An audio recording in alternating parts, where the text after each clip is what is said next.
This podcast is brought to you by the Dunfield Retirement Residence, a casually elegant retirement community located at Yonge and Eglinton in the heart of Midtown Toronto. Customized living options complement your independent, active lifestyle. Learn more at thedunfield.com.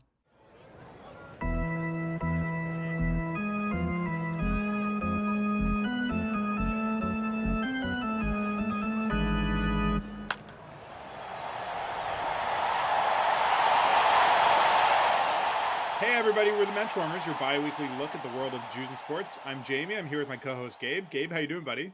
I'm very good. As a Menschwarmers representative, I'd like to welcome everyone into klezmer season, otherwise known as the season in which coworkers awkwardly wish you a happy hug Hanukkah thing. Yeah, something. Something. It's right on the edge of Hanukkah. We're taping this just a few days before the first day of Hanukkah, which I'm sure everyone is excited for. Do you have a big family party? Anything going on? We do. It's become sort of a World Cup finals party. Oh, nice. I think it was like scheduled to be, because now there's I guess seven great grandchildren in the extended family. So my booby is, we're having it at my aunt's house. We're all going in the day. We don't do dinner anymore. The kids are too young. So everything is a lunch. And we're having a Hanukkah lunch, which has become a World Cup finals watch party at 10 o'clock on Saturday morning. We actually do have Argentinian family. We are recording this sort of the night of Argentina's South American or semifinal win.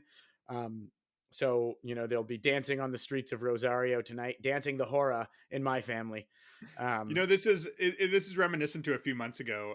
If you'll recall that they had to move the MLB regular season final games back a few days because of the strike, lockout, whatever it was at the beginning of the season that canceled the first two series. Remember that? That was like the biggest thing weighing on all of us. And you know what? Yeah, no, I don't. That's labor relations for you. Yeah. Anyways, but they moved it back, and the final games of the season ended up being on the day during Yom Kippur, and they were daytime games. It was like 3 p.m. on the day of Yom Kippur, and there was a lot of everyone hand wringing on the internet, being like, "Did no one consider the Jews when they did this?" And I think everyone's like, "Well, we try not to end it on Yom Kippur, but the schedule was compromised because of that." I feel sorry for all of the we know we have a lot of listeners of this podcast who fit this bill, but the sort of Jewish Yankees fans who couldn't watch Aaron Judge hit his 60th home run, although he wound up doing it after Yom Kippur, but it almost happened on Yom Kippur.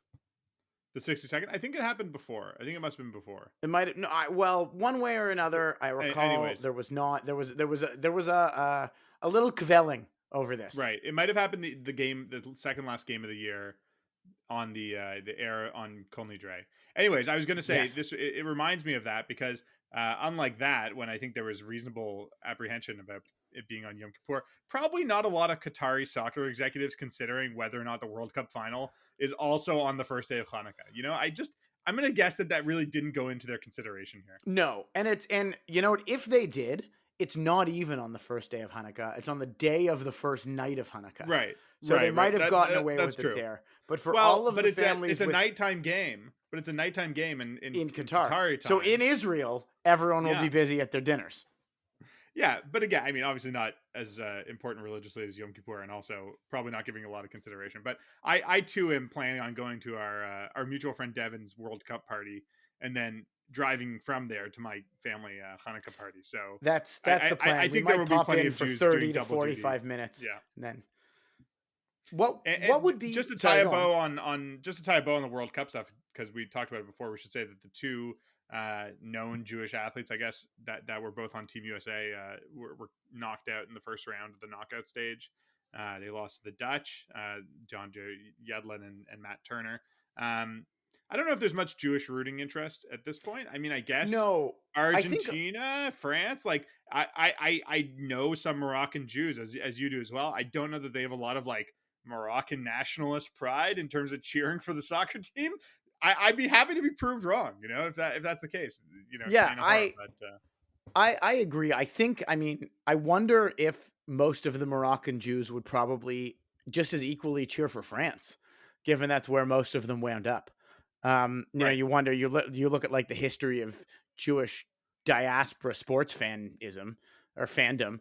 And you wonder where they all, came from and went over the years. But I think Argentina to me is my closest bet, just given some family who lives there.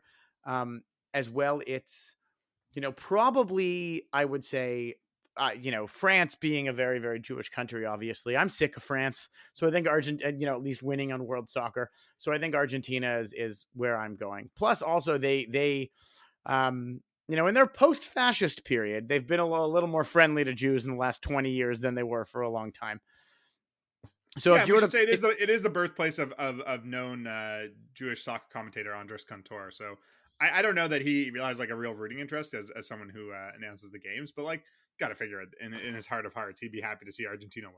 I think I saw something that he set a personal Cantor-esque record for a goal on one of the quarterfinal goals in Argentina's game. Oh, wow. So I think he's lived in America for like most of his adult life, but he probably. Yeah, but I'm gonna guess. I'm gonna guess without having researched this, he's definitely still a big Argentina fan. So cheer for Andres' squad, whoever they're going up against. We don't know if it's France or Morocco yet. And good luck to everyone who's got to go from some sort of World Cup party right into Hanukkah. Right into Hanukkah. We actually looked into this for our last couple of our preview episode. There is a history of Jewish soccer in Argentina, playing for Buenos Aires and Rosario and sort of the major cities where Jews have lived, but it hasn't really been relevant in 50 years. In the 60s and 70s, there were a good number of Jewish players who played on the national team, but not necessarily in the World Cup. But soccer's like religion down there. Am I right? Well, I want to sort of spend this episode talking a little bit in retrospect on this past year. This is probably our last episode of the year, or almost certainly our last episode of the year. And at the we started this year with a look forward, and we end it with a look back. A little sunrise, sunset. And I wanted to go over some of the things that we talked about in our 2022 preview episode, and talk about some other things. Sticks and rocks from the 2022 season. And they say Jews don't live in the moment. Yeah, and I think we can call us a wrap on season 3 of Menschwarmers. We had our first one back in the day at the old newspaper. What newspaper went away? We came back in March 2021, and now we've made it all the way to the end of 2022. I mean, we're going into season 4. This is this is happening. Yeah, we're doing it. We're doing better than an HBO Max show. We're getting renewed. We're lasting. Back. We're certainly lasting longer than any of the other Jewish sports podcasts out there. That's right. There's only enough Jewish sports content to last for one podcast, but somehow we're going to stretch it out into 8 full years. Into 8 seasons of podcast. Absolutely. Speaking of which, if Sage Rosenfels ever wants to come back on the show, we'll have you and just shoot the shit, man. That guy's cool. So the first thing we talked about in terms of a 2022 preview were the 2 individual sports that Jews have been doing pretty well at. So I wanted to give a little bit of shine to the tennis Jews.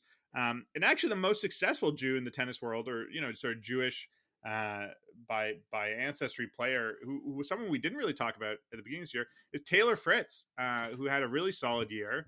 He's ranked in the top 10, now.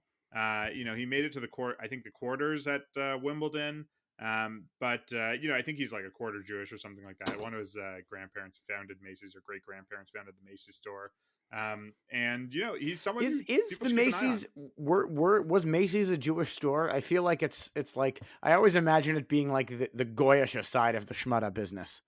I think they all were. I think all the big ones like Macy's, Saks, Gimbels. I don't know. I would assume so. Yeah, I'm looking this up. New York ones are, but yeah, really quickly. Sure David May was definitely Jewish, right? That's his great grandfather. I think. Yeah, it is. Not as fortuitous a year for Diego Schwartzman. Talking about Argentines to cheer for. Not a bad year, but nothing sort of building upon his growing success in 2021. We should say Denis Shapovalov, who is Tel Aviv born. Not sure if he identifies as Jewish necessarily. Also not the strongest year necessarily, but was except for his Davis Cup win. Yeah, was part of Canada's winning Davis Cup team, which was should have been more celebrated here, but we were all focused on soccer. Some highlights are the tennis Jews, and we'll see what they can continue to do. And on the ladies' side, Camilla Giorgi continued her tennis career, continued her success career. get a 1,000 level win like she did last year, but was competitive in a number of tournaments, including majors. And Elina Svitolina, who obviously had a rough year due to her country being invaded by some bad dudes, is having a baby. So that's nice. Mazel tov to her. Yeah, muzzle to her and her husband or partner, I don't know, Gail Monfils, and their new little tennis prodigy to be child. Has the baby been born yet? Do we know if the baby's been born yet? I don't think I saw that the baby had been born yet. And I think like it would be too early for her to come back for the Australian Open or anything like that. She's not going to play, but the baby was born. I have this very recently. Sorry. The baby's been born sort of in the last like week or month or so. Yeah, the baby is 7 weeks old as of right now. They're not showing its face or name on social media, which is quite good. Apparently, the baby is named Sky. So mazel tov to our new Jewish tennis prodigy, Sky Monfils. Yeah, the tennis princess who was promised. I mean, yeah, it's pretty amazing. Just a bit of a sidebar here, but like, it is sort of amazing how many, and there haven't been that many, but there have been a few tennis couplings like that have produced children, and between like world class men and women having children together, and it's like I can't really think of any other sport where that's happened outside of like Yao Ming's parents, who were like a forced. Right. Alex Ovechkin's parents almost certainly. Yeah, Ovechkin's parents similar. And like we certainly have lots of stories of like athletes getting married, especially like I think in the US college system, like, if you're a Division I basketball player, it's easy, the people you're going to hang out with is a Division I lacrosse player, and like that's who you marry. And that certainly happens. But just like within the same sport, I feel like it's happened in tennis, I mean, at least twice, and that's like pretty cool, I mean, they travel the world together. It's almost like a birthright. You go to Wimbledon. That's birthright for tennis players.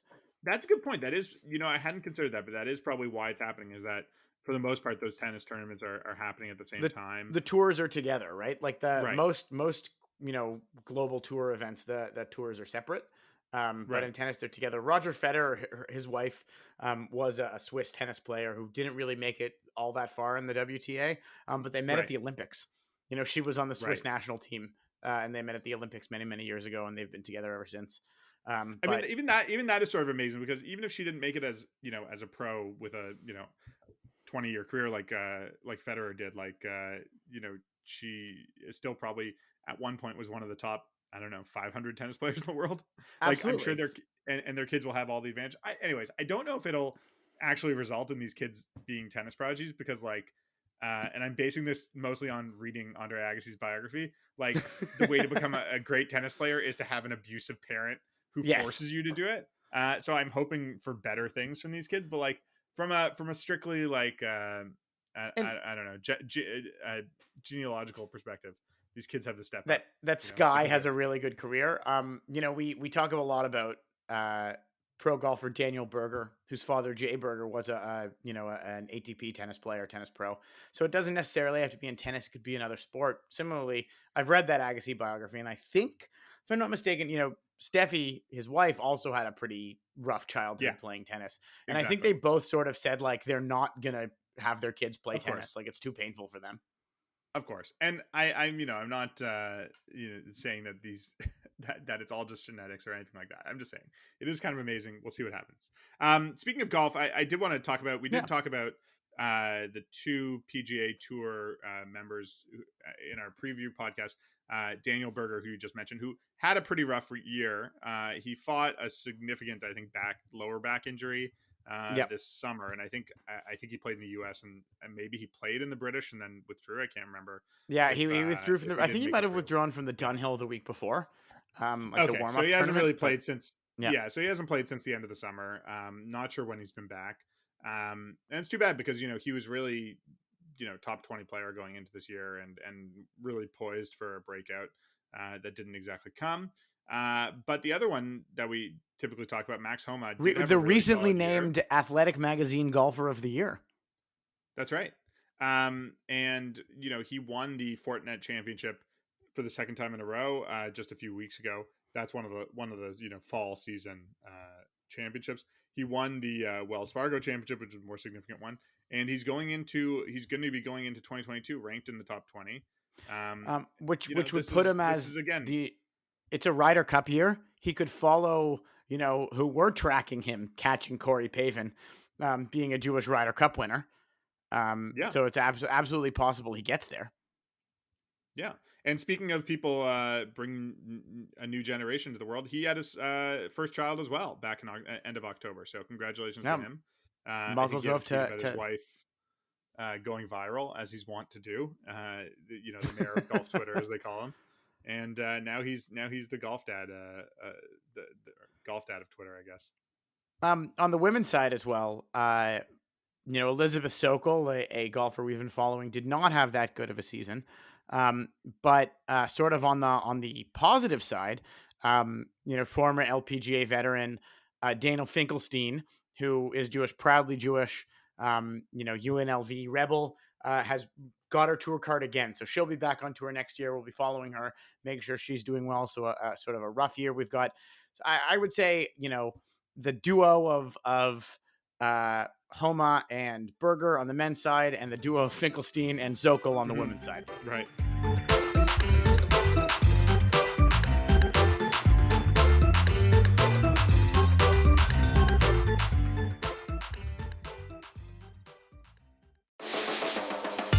Hi, I'm Meredith Shiner, and I'm the host of a new podcast from Tablet Studios called The Franchise: Jews, Sports, and America. In this limited series, I'll be talking to journalists, athletes, professional sports nerds, and more about the intersections of contemporary Jewish American life and sports culture. This show tackles the big questions like, do we still need Sandy Koufax as our icon? And are the Mets the most Jewish team in sports? And are sports just? But really, it's a show that uses sports as the prism to explore the most pressing issues for American Jews today, from identity to justice to assimilation or lack thereof. The show is serious and fun and serious fun, and I hope you'll listen to The Franchise wherever you get your podcasts.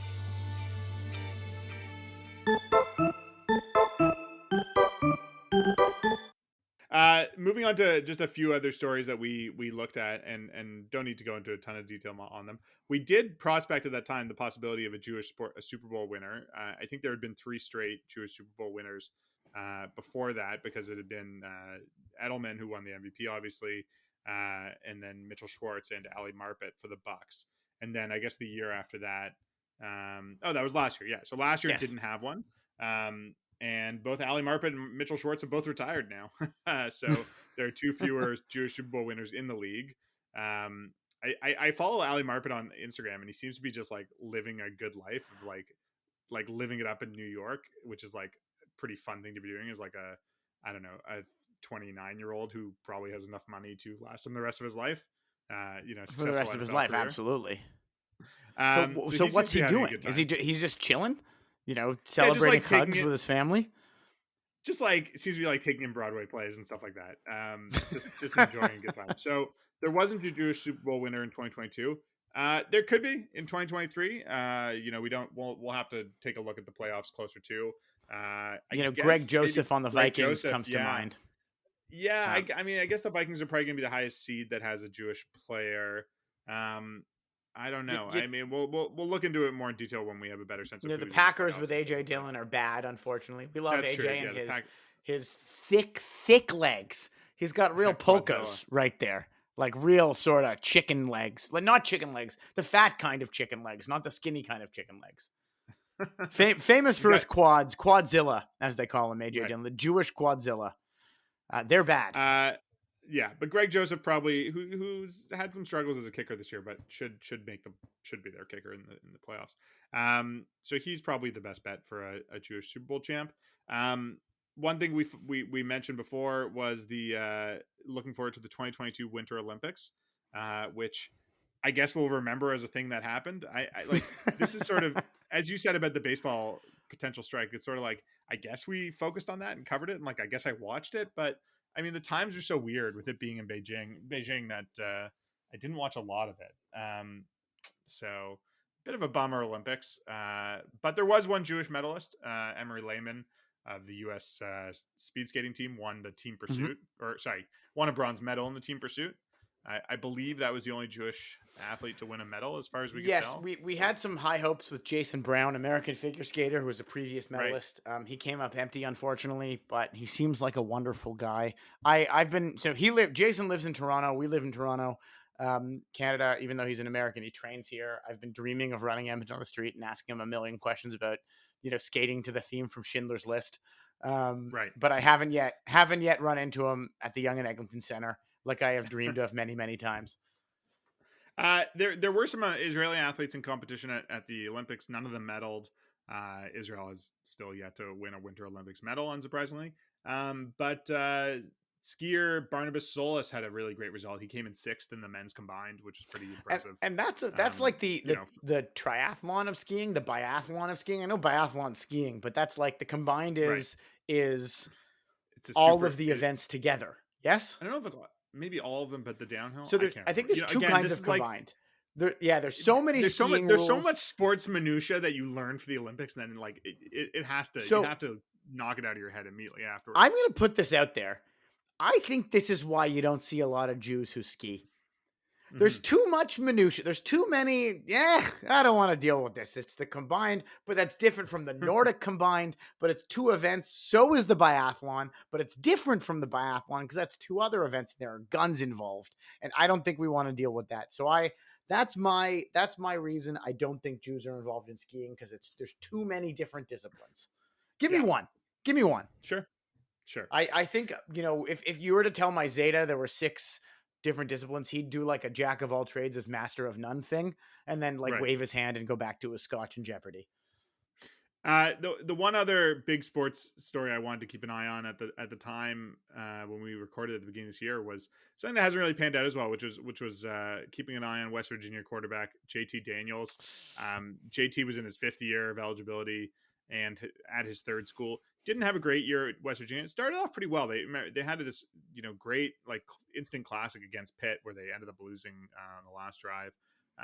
But wasn't a great year for JT. Wasn't a great year for West Virginia. And the reports recently are that he's going to be entering the transfer portal again, and will be on his 4th school, which is as someone who grew up watching a lot of college football, kind of mind blowing to think about a guy being at his 4th school. That could even be a thing. The only thing that came close was there was occasionally a guy who Cam Newton, who would get recruited to a big school, leave, go to a junior college, and then transfer from a JUCO to a big school again. But even that was pretty rare that someone would wash out and make it back. And JT's dealt with injuries and stuff like that, but we'll see where he ends up, and if he can get his draft stock back higher. He didn't have a terrible year, but not really what he expected in terms of he might not actually. He might. Wins. I feel like you always hope. Obviously, Josh Rosen has been a disappointment and not flamed out of the league, but there's always a spot for a guy who's a backup for 15 years in the NFL. So maybe if JT can't really hack it as a starter yet, maybe he can wind up being one of those 15-year backup guys, and I'd be proud of him nonetheless. Who knows? I mean, it's just sort of crazy to go from this guy five years ago, or 2018, whatever, 4 or 5 years ago, what was a starter at USC, and now it's he's going to be starting somewhere probably next year. I mean, someone will take him in. And now that you don't have to sit out a year in the transfer portal, it's made it a lot easier to switch. So we'll see what happens with him. I mean, it's something to keep in mind again. He was someone who was had an outside shot at winning the Heisman at the beginning of this year and didn't work out to that regard. So those are the things that we wanted to keep an eye on in 2022. And I think we've had an interesting year in Jewish sports. Anything else you want to talk about in terms of year in review things, other sports stories? Anything that we focused on that you thought was interesting and wanted to talk about again? So there's sort of one, I know a sport we talk about a lot. We haven't got to yet this game, but I've been described as a seam head by some of my friends. I think Jamie, you're quite the seam head too. Sure. And there are plenty of Jewish seam heads out there. So this recap wouldn't be complete if we didn't congratulate Alex Bregman, past and future potential Menschwarmers guest Alex Bregman on his second World Series championship this year. Very exciting stuff. It was a huge year for Jews in baseball. Probably one of the biggest years of Jews in baseball we can imagine in a while, with the continued emergence of both drafted catcher Ellie Kligman and Jacob Steinmetz, pitcher who can 6'5", can hit in the 90s, drafted in the first round by the Arizona Diamondbacks. So those players, as well as sort of maybe Jewish MVP Paul Goldschmidt. Goldschmidt is of Jewish descent, but was not raised Jewish, so he's somebody to celebrate. And that's only. We also saw a really high number of MLB debuts. Also talk about Cy Young finalist Max Fried, but we also saw a really high number of MLB debuts of Jewish players. Two of them I want to call out specifically. Debuted almost back to back, similar before each other. Two of the best names I think of in baseball. Bubby Rossman. Mm-hmm. His name is actually Irving, I believe. Irving Rossman, which is Irving Rossman is really Jewish. Like that's you're not gonna screw that one up too often. But he's following in a great tradition of people named Irving or Irvin going by nicknames. He's the Magic Johnson of the Jewish baseball world. What about like Irv Gotti? I don't think Irv Gotti was Jewish, but he was still. I think the Gotti part is definitely a nickname, right? But is Irv? I don't know. I thought, there were plenty of Jewish people involved in Death Row Records, but I don't think Irv Gotti was one of them. That said, we had Bubby Rossman and then back-to-back Kenny Rosenberg, who that's another real throwback name, Kenny Rosenberg. It reminds you, remember The Simpsons, back in the 1960s, the news report read by Kenny Brockelstein. Right. So yeah, Kenny Rosenberg really sounds like the birth name of a Jewish entertainer. That's great. He's actually Kevin Rose now. But he was born Kenny Rosenberg. We should shout out Jewish Baseball News for the sort of yeoman's work they do in cataloging all the Jewish baseball players year in, year out. I know there's a lot of us who use that as a constant reference. I think that's a good rose to talk about for 2022, just like something, the continued Jewish baseball dominance. A World Series winner and Max Fried being one of the most reliable pitchers in the game. Bregman having a bounce back season, I think feeling really good, and not to get too ahead of ourselves, but we have the World Baseball Classic coming up in March 2023. I think everyone's really excited for that. Team Israel is going to show up and once again surprise people. Maybe this will be the time where it's like it's no longer a surprise. I think they're expected. Like they're an established. They're the European champions. They are without a doubt the best European team there is. If you consider them Europe, I think based on world baseball. I guess. I mean, depends if the Curaçaoan players are playing for the Netherlands. That's true. I mean, they've beaten the Netherlands in the World Baseball Classic before. But I agree. They are really with Netherlands. The two of them are the toast of Europe. We're getting a lot more. We'll obviously cover it a lot closer. We've been haggling for budget to go down to Florida and cover the tournament for you. Producer Michael is nonplussed at this suggestion, but I think he can sort of discuss it with his superiors and find us the answer. We are really trying to get down there for you and cover the baseball tournament as best as we can. We're in Miami this year. We should mention there was just some news earlier today. I'm not sure when it was said, but Harrison Bader of the New York Yankees, the outfielder, who previously had committed to Team Israel, has advised that he's not going to be participating in this year's World Baseball Classic. Not a shocker, because he was injured for he missed a lot of last year. Yeah, really like most of August and September, I think. So not a shocker, but a disappointment. He was going to be part of an all major league outfield with Kevin Pillar and Jock Peterson. But still, it's a place where they have a strength, so it's not as critical a loss maybe as something else would be. He is very much a New York Jewish boy, from Scarsdale. His parents commuted to the city. Like he's the kid. The great Jewish hope for New York baseball fans. And it'll be really sad not to see him there. But there is another Yankee we probably will see there. Yankees closer Scott Efros. No, he had the Tommy John. He had Tommy John. Yes, you're right. Oh, that's a bummer. Scott, that's too bad. but anyways, it's something that we'll focus on obviously a lot in 2023. And talking about Jewish baseball as a sort of stick, something that's worth keeping on and focusing on. There is a bit of a thorn I wanted to mention for 2022, sort of a sad story in terms of Jewish sports, which is the end of the Jewish Sports Review. For the last 25 years, it has been a bi-weekly newsletter that's gone out that has been cataloging Jews in sports as best as possible. Unfortunately, printing costs had gone up. The two editors, Shel Wallman and Ephraim Moxon, I think we're getting a little older and is a little bit more difficult to continue going. And I can only say that, at the risk of humbling myself, there's a degree to which I feel like we are sort of continuing in that legacy. It is part of our job is, cataloging these stories. I always say that, like, a third of what we do is just saying who is Jewish. And that's like what people want to know, just who is, it's they can endlessly fascinating, man. It really is. Yeah. And I would say also, Jewish baseball news similarly in terms of just the cataloging part of things.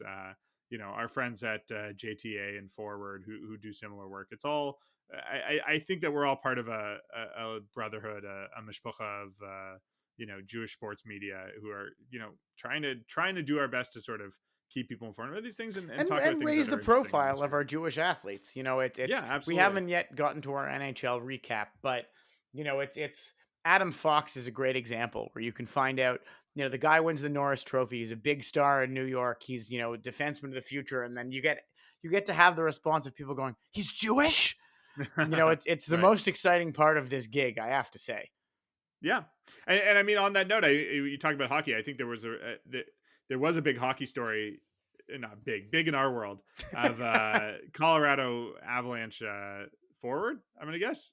Yes. Andrei Burakovsky, who I think he scored an overtime winner. Is that what the story was? In the playoffs, yes. Follow hockey that much, yeah.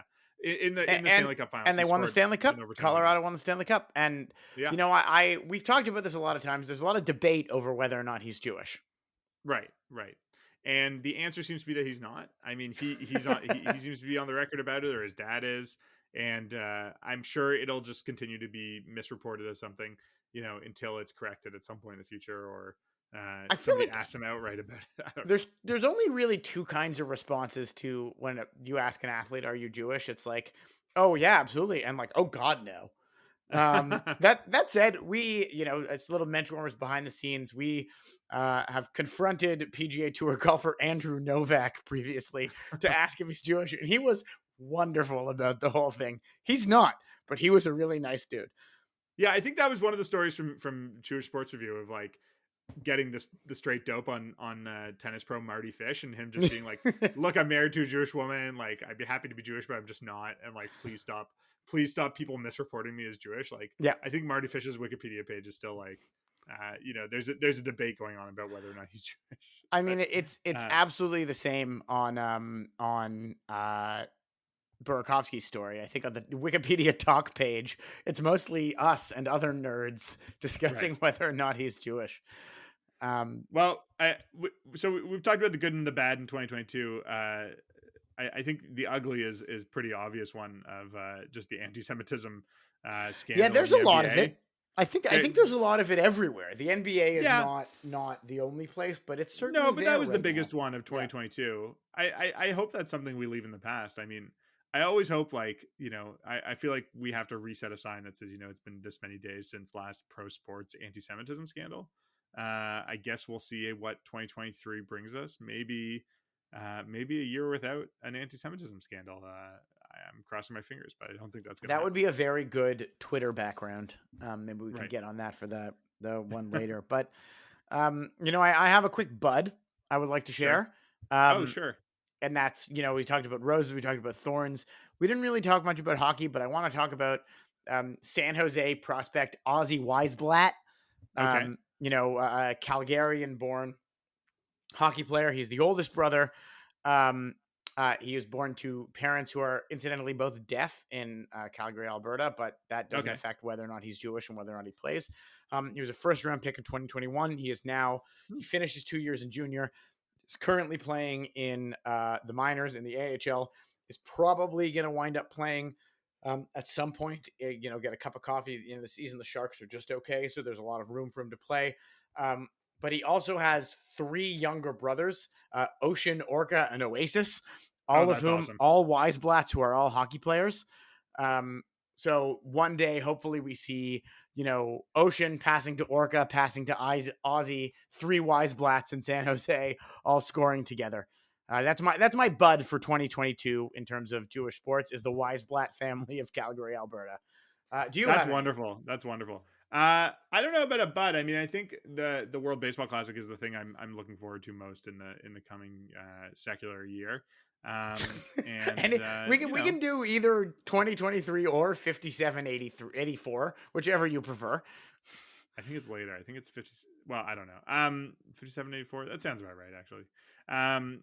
Yeah, no, I think there's a lot. Obviously, we will be back, and we will be bringing people the stories, I think, that we and hopefully they find interesting about everything to do with Jews and sports. I mean, this is an ongoing project, and there's always things to keep us coming back. So I think that's a good place to probably leave it, with lots of hope for the future. Wish everybody a happy and healthy Hanukkah, happy New Year, and a Festivus for those who celebrate. I think a quasi-Jewish holiday as it is, and so let us all enjoy your holiday. Enjoy your holiday season. Yeah, exactly. Let us all raise our glasses next year at the World Baseball Classic. Yeah, that's right. Next year in Miami, if we can find a way to get down there, and our wives will let us go. Abandon our children to go cover a baseball tournament with Cody Decker and hang out. That's the dream. Really living the dream there. And Cody, if you're listening, let's hang. Until next time, we'll see you in 2023. You can find our work, as always, at the Canadian Jewish News website, thecjn.ca. We've been brought to you by our executive producer, Michael Freeman, who is, always on our side and sitting there with a grin on his face, listening to us, and occasionally butting in to tell us that we're fidgeting too much and playing with things and making noise and all that. So thank you to Michael for being a great producer this year. Thank you to Gabe for always being there with me. Right back at you, my guy. Thanks, buddy. And follow us on Twitter. We're always there to mix things up on Elon's Twitter.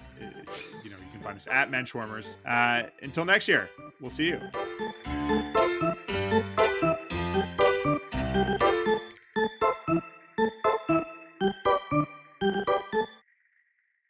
The Dunfield Retirement Residence offers customized living options to complement your independent, active lifestyle. Welcome home. Welcome to the Dunfield. Visit us at thedunfield.com to book a personal tour.